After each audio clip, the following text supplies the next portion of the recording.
knew you were coming. I had to step down.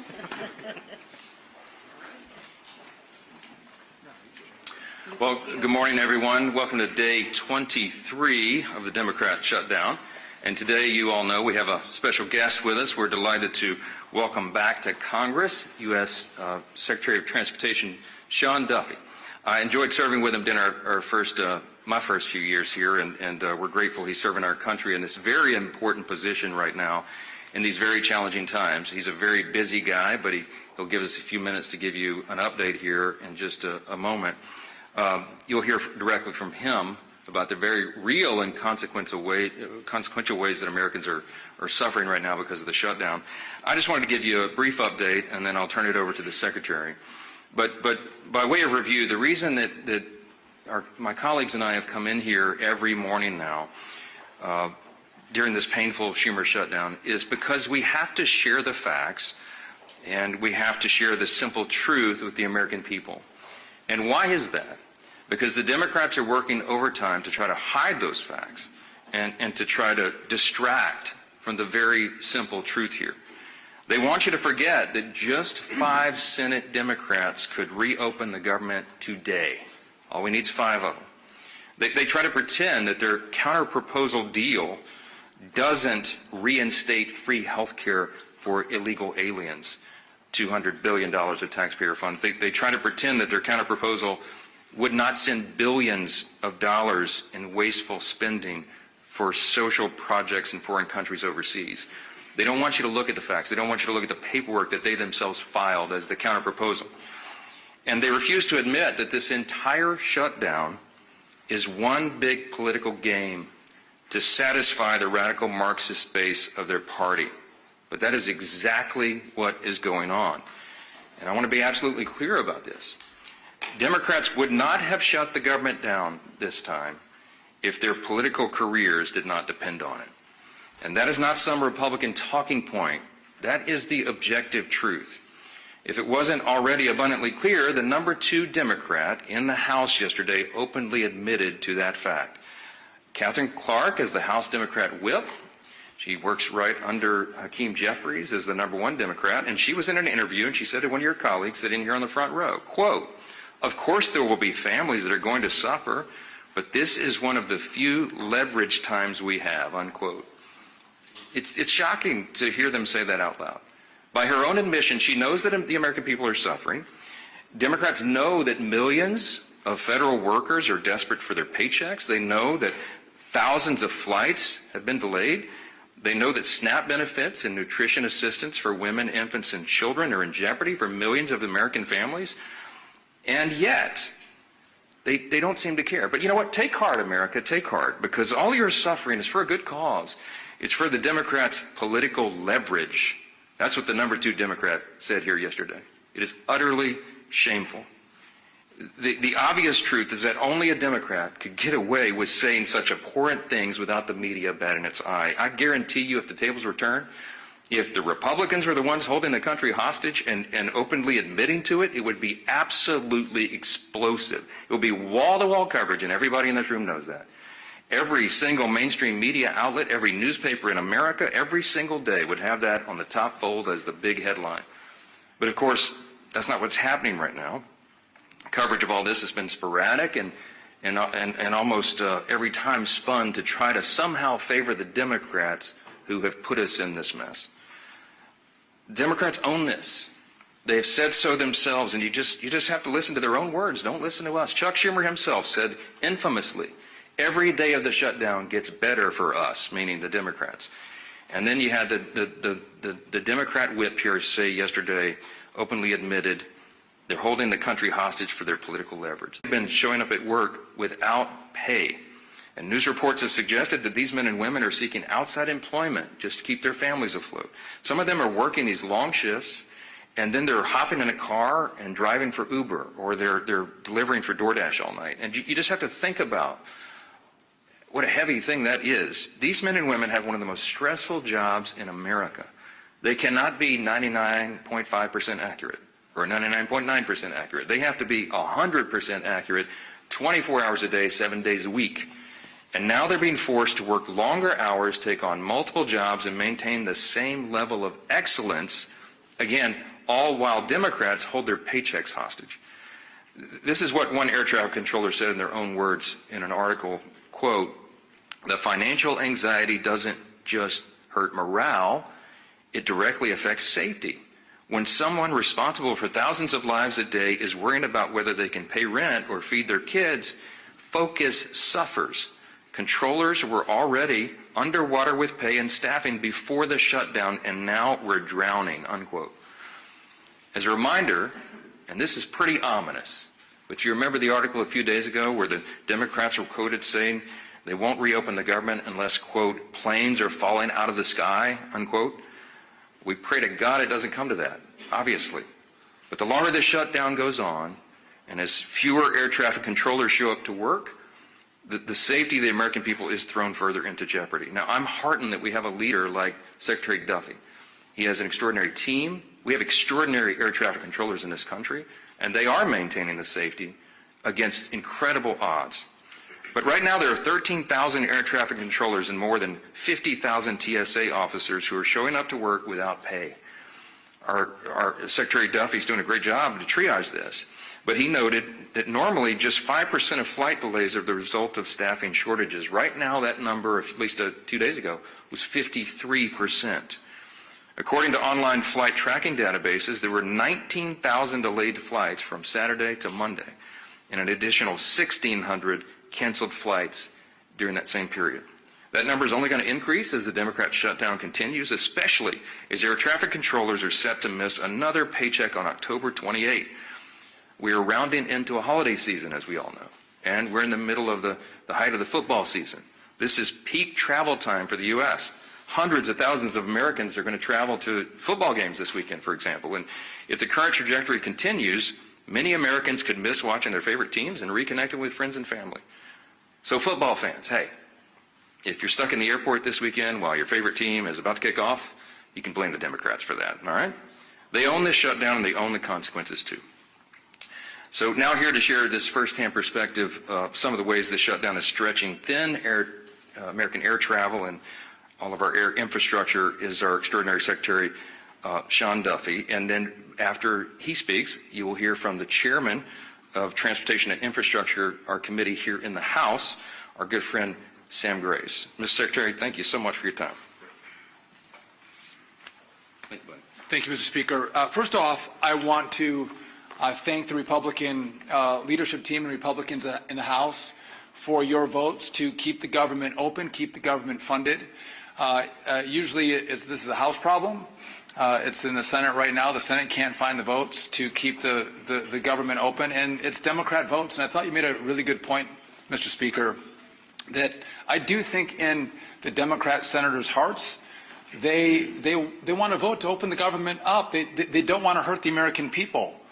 But we've seen they have a radical base, a base that's out of control. And if they vote to open up the government, what's going to happen is they are going to be primaried. They are going to be attacked. Maybe their funding might dry up. And so this shutdown is not about the American people, not about the pain that America experiences because of the shutdown. This is because Democrats are concerned about their own hide, and they've sold the country to the most radical element of their country. And I think that's really shameful. It's too bad. I also want to thank the Congress, and led by Sam Graves. Many of you have seen what's happened with our air traffic control system. It's old, it's antiquated, it's safe, but it has to be massively rebuilt. We need a new system, and I want to thank the House for leading that effort. We've asked for $31.5 billion. We got a down payment of $12.5 billion to begin that really important work. Before the shutdown, we have crafted our teams in a way that can keep that work moving forward. It doesn't stop during the shutdown because, again, 6 months from now, you all won't care that Democrats shut the government down. You'll want to know what the results are and the progress of building this new system. So that is still operational. But I do want to talk about air traffic controllers for a moment because I think this is incredibly important. They're angry. I've gone to a number of different towers over the course of the last week to 10 days. They're frustrated. They're frustrated that the Congress is focused, at least in the Senate, on paying for health care benefits for illegals as opposed to paying their paychecks for the great work that they provide to the American people. That makes them angry. You've seen, as the Speaker mentioned, across the national airspace, we see there's certain centers or TRACONs or towers where we'll see a lower staffing. When we have lower staffing, what happens is you'll see delays or cancellations. But it's not one tower, it's not one TRACON, it's not one center, it's maybe one center one day, it's a TRACON another day, it's kind of moving throughout the national airspace. But it's causing disruptions. So a week ago, last Tuesday, air traffic controllers got 90% of their pay because that paycheck came from most of it for the work they did in September. So they got most of the money. Next Tuesday is the first paycheck that they will not receive for the work that they did in October. And to the Speaker's point, we have air traffic controllers who work more than 5 days a week. They work 6 days a week to make sure they can cover air travel throughout the country. And so if you have a controller that's working 6 days a week but has to think about how am I going to pay the mortgage, how am I going to make the car payment, how am I going to put food on my kid's table, they have to make choices. And the choices they're making is to take a second job. Well, I don't want my air traffic controllers to take a second job. I want them to do one job. I don't want them delivering for DoorDash. I don't want them driving Uber. I want them coming to their facilities and controlling the airspace. But they're having to make decisions about how they spend their time to make sure they put food on their table, feed their kids, and support their family members. I want to make one other point really clear. Some have asked about safety, or you maybe ask me if I'll let you give me some questions. Safety is paramount for us.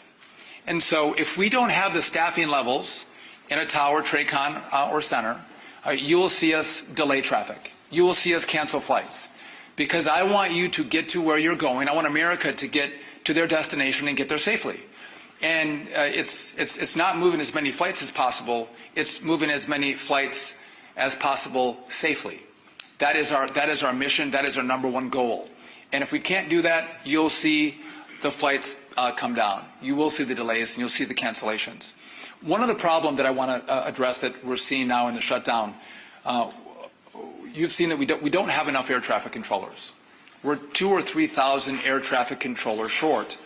And so what I've done is I've developed a plan to supercharge air traffic controllers into our system. The President said, bring in the best and the brightest, young men and women to work in this space, which is what we've done. We've shortened the timeline from testing to get into to our facility where we train our air traffic controllers in Oklahoma City. Shorten the timeline. Get the best and the brightest. The highest test scores come in first. And that's what we've done. It's going to be a multi-year process to make up the shortfall that we have in the system.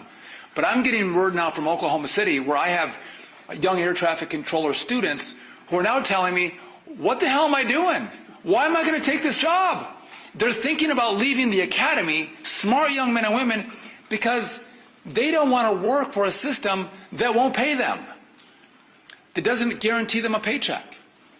And their paychecks are at risk. We pay those controllers as they go through the academy. We don't pay them a lot of money either. They rely on that. And when that money doesn't come, it creates not just disruptions for when Democrats in the Senate decide to forego the crazy left and actually fight for America. That's problems that ricochet in the months and the years to come. And I think it's important that we tell that story because if we don't, I think that you can give the Democrats a pass. We have to talk about the real consequences of what this shutdown does, talk about who we're fighting for, and why this matters to, again, open up your government. Open it up. It's easy. And then sit down and negotiate. Have a conversation. But to allow the radical element in the Senate to hold America hostage, I think would be shameful. That's not how we operate. We don't negotiate when that is the structure set by Democrats. So I'm all in favor of making sure this funding comes. Let's open it up. Let's have a great conversation. Let's figure out where we go forward. And I think that would be the most common sense approach. But I'll just tell you this. I want to reiterate, we are all about safety. and we will make sure we work every day on that part of our job. But again, I can't guarantee you that your flight's going to be on time. I can't guarantee you that your flight's not going to be canceled. It's going to depend on our air traffic controllers coming in to work every single day. And again, my message to them is, one, thank you for coming and working. We appreciate that. Come to work. Even if you don't get a paycheck, we need you to come to work. But if they do not, we'll know whose fault it is. And I just want to say, as I introduce Sam Graves, Sam has been a champion in the airspace. The industry loves him. No one.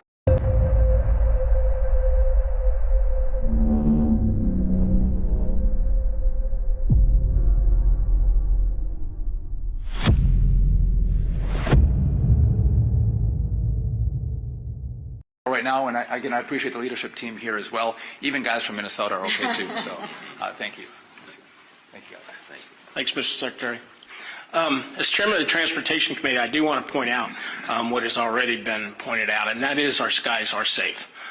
They are very safe for folks to travel and for folks to be able to get to where they need to go. And I do want to commend our air traffic controllers straight up, because, and this just goes to show you just how steadfast they are. They're showing up for work, they're doing the job, and they're making sure that that our skies stay safe. I've got a number of good friends who are air traffic controllers, and they have expressed extreme frustration because of this situation.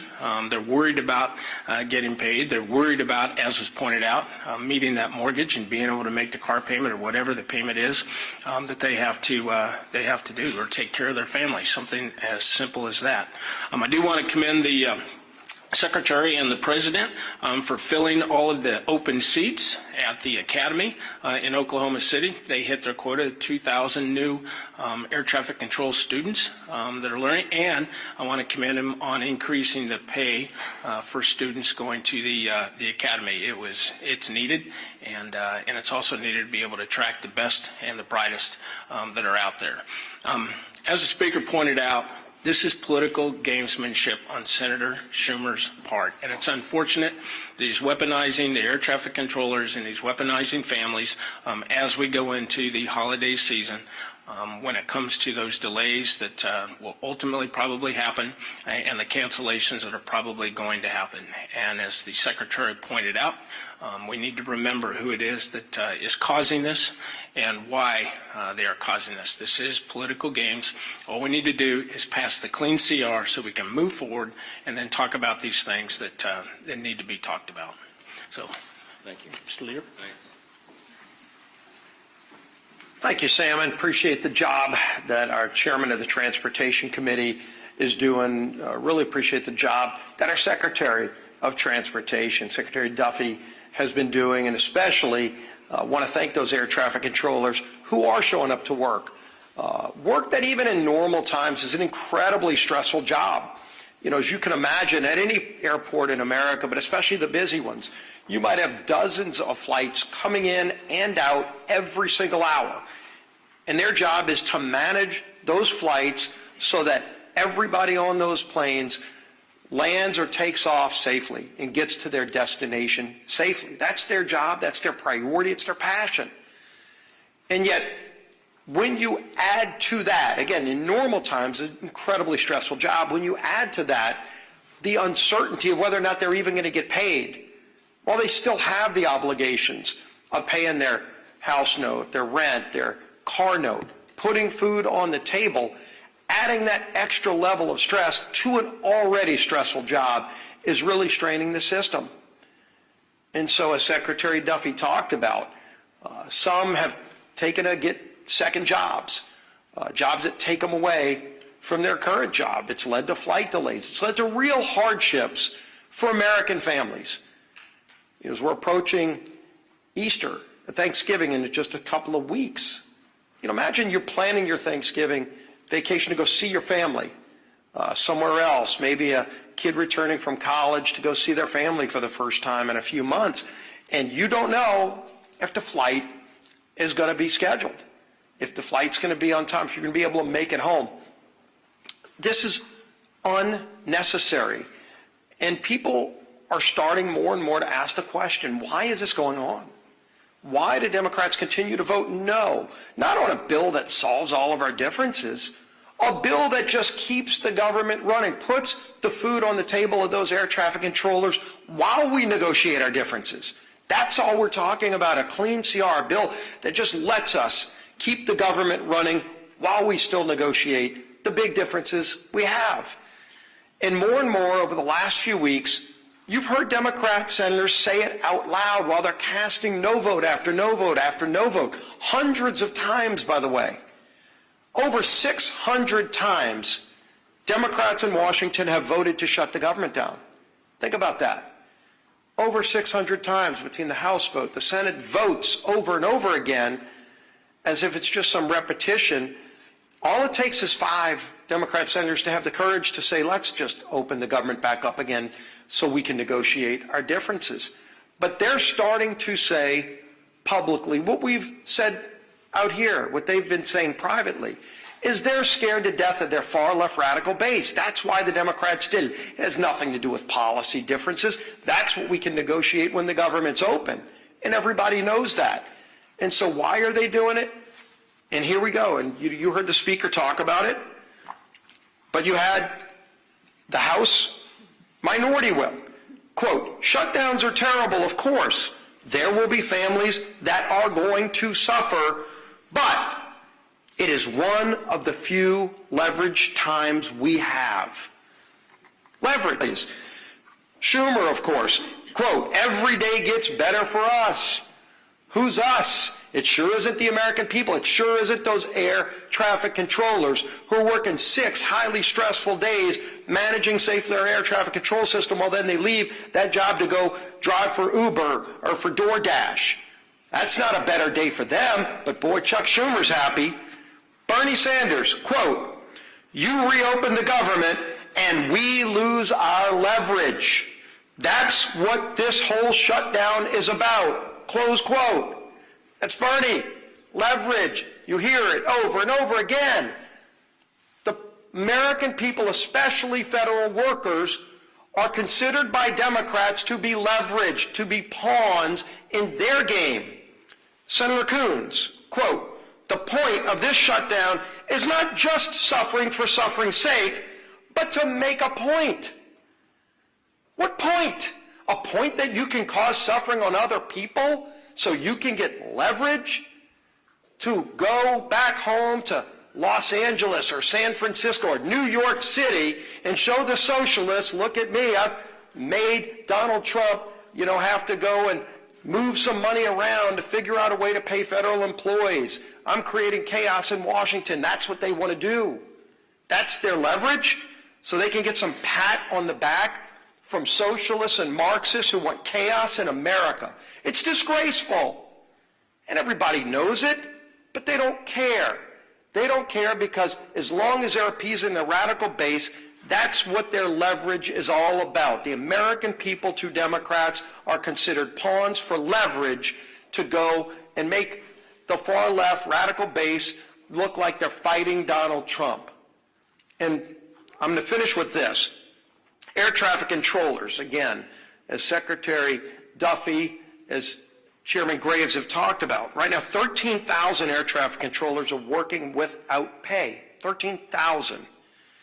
Some of our air traffic controllers who work 6 days a week, or you've heard it, driving Uber, doing all these other things. Nick Daniels, the president of the Air Traffic Controllers Association, said, quote, to think that somehow we can live with, you'll get paid eventually.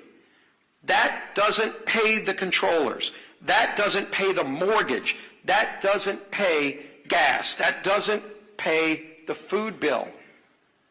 That's the burden. That's the burden, those 13,000 air traffic controllers, whose job every day is to keep us safe when we fly on airplanes, is, and why do they have that extra stress? Why do they have that extra burden? So that Senate Democrats can feel like they've got leverage over who, over what, to what end? This is madness. There is no end for them.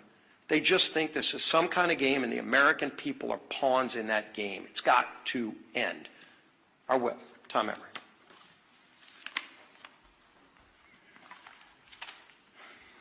Shutdowns are terrible. Of course, there will be families that are going to suffer. We take that responsibility seriously. But it is one of the few leverage times we have. You've heard that 3 times now. A direct quote from the number 2 Democrat in the House, Katherine Clark. Meanwhile, in Massachusetts, which is Katherine Clark's home state, 45,000 federal workers are being forced to figure out how they're going to pay their bills next week. More than 1 million SNAP enrollees and 123,000 women, infant, and children who require nutritional assistance, they're going to be impacted, Catherine. Telehealth services and a home hospital program have been put on pause. Tens of thousands of travelers who come through Massachusetts airports are at risk of experiencing flight cancellations and delays, as you heard from the Secretary this morning. Obviously, we can go on and on about the ways people in Whip Clark's home state and across the country are being forced to suffer because the Democrats refuse to reopen the government. But they don't care. Because to them, suffering is leverage. To them, this is one big political game. It doesn't matter that millions of Americans are hurting because, as Chuck Schumer says, every day gets better. For us, what a disgusting, despicable mentality to have. The truth of the matter is, Democrats could end their shutdown madness today if they would simply do their jobs. All they have to do is stop playing politics, pass our clean CR, and reopen the government for the people they were elected to serve. We're going to continue giving them opportunities to do the right and reasonable thing.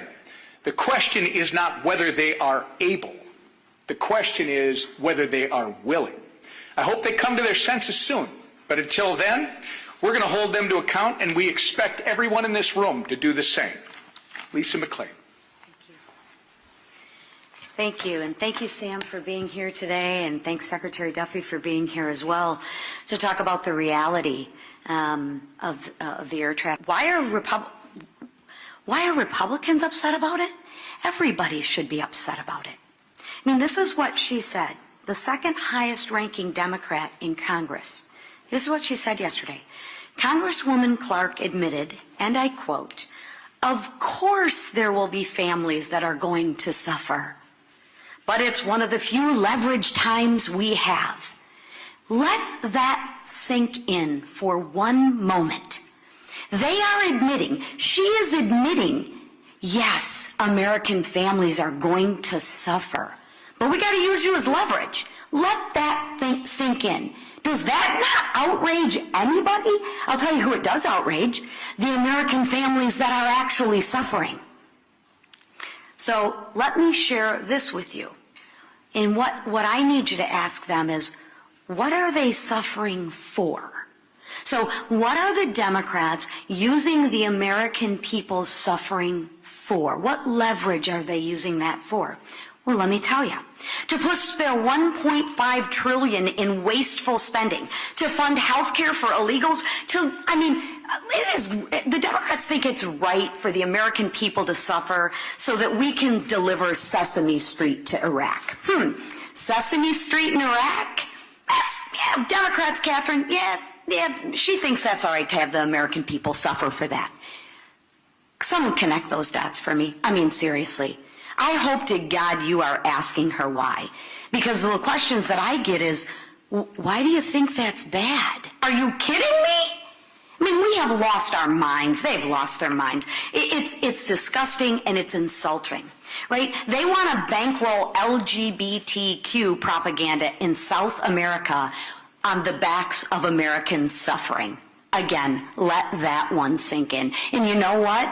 That does make me angry. It does make me angry, and it should make all of you angry too. Democrats are squeezing working families just to bankroll their pet projects. Good job of leveraging suffering on the American family. Meanwhile, Republicans are doing what we always do. We're rolling up our sleeves and we're doing the work. Let me give you some examples. Congressman Zach Nunn met with rural health care providers and first responders. Right? Remember, the Democrats are the ones that want to repeal that $50 billion for rural health care. Right? They talk out of both sides of the mouth. So concerned about health care, but let's repeal the $50 billion back. Okay. Congressman Bilirakis met with troops working without pay and veterans struggling to access services. Dozens of Republicans are back home cleaning up parks, volunteering at food banks, and helping struggling families. The contrast couldn't be more clear. Democrats see suffering as leverage. Republicans see it as a call to serve. So here's my message to Democrats. Stop holding the American people hostage. Stop being okay with Americans' families suffering. Stop playing games. Open up the government. Get back to work, and get back to work to serving the people who actually elected you to do your job. Thank you. All right, a few questions. Manu, go ahead. You said yesterday you were still trying to get the details of this $230 million the president has asked for the Justice Department to pay for his legal bills. Now that you've had some time, perhaps, to get the details, are you okay with taxpayers potentially being on the hook for that kind of money? I'm not trying to dodge the question. I haven't had time to get the details. Okay, that's still on my list, things to do list. Yesterday was almost literally a 21-hour workday. Yes, sir. Back row.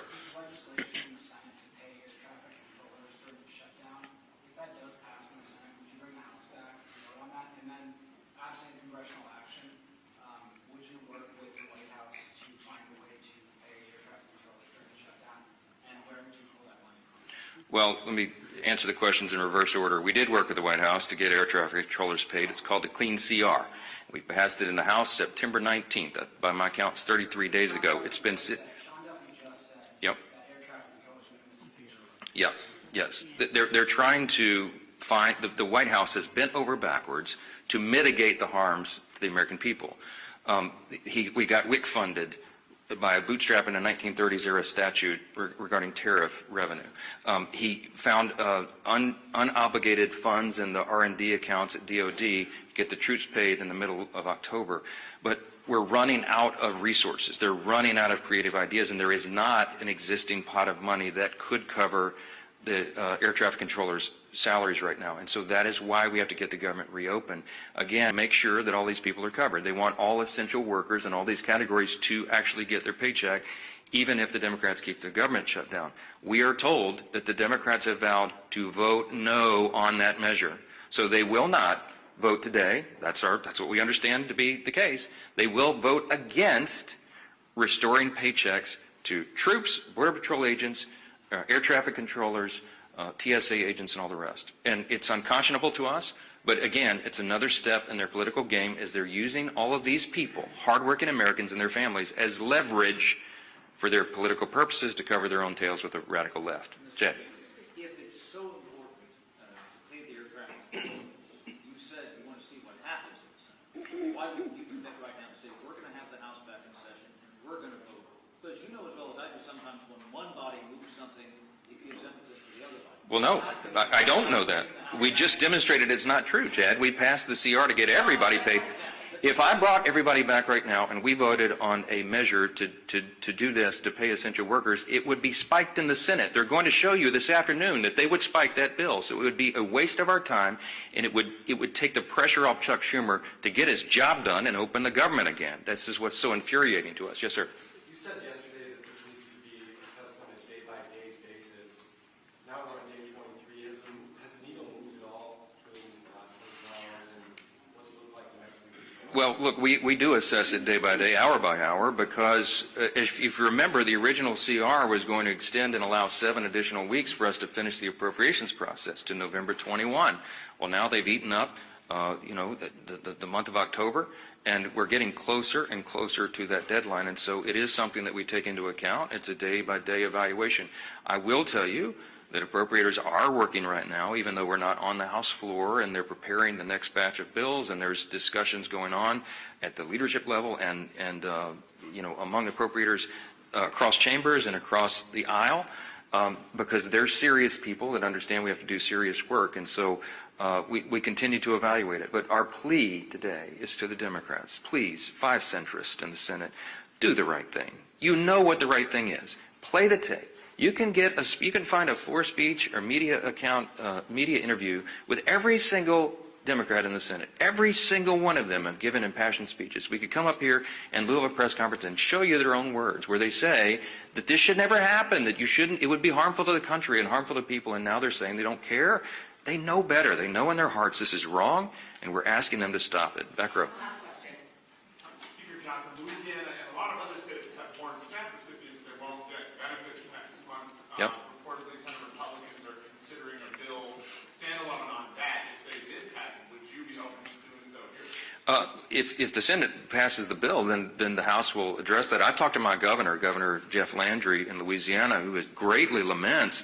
We have lots of SNAP recipients in our state, as we do in many others. And you're talking about, I think it's 42 or 43 million Americans rely upon that vital service. And it's unconscionable that they would be held at bay and held as leverage on this.